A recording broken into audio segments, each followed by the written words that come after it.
আমরা এখন রূপনারায়ণ নদের একেবারেই ধারে। ঢেউ কিরকম উঠছে দেখুন, নদের ধারে আছড়ে পড়ছে ঢেউগুলো আস্তে আস্তে।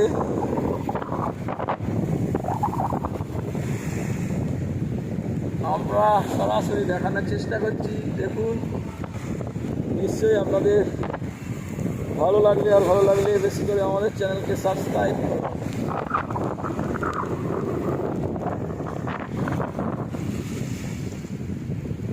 আকাশে কালো মেঘ, বৃষ্টি পড়ছে আর রূপনারায়ণ নদের ঢেউ ক্রমশ কিনারে আসতে পড়ছে।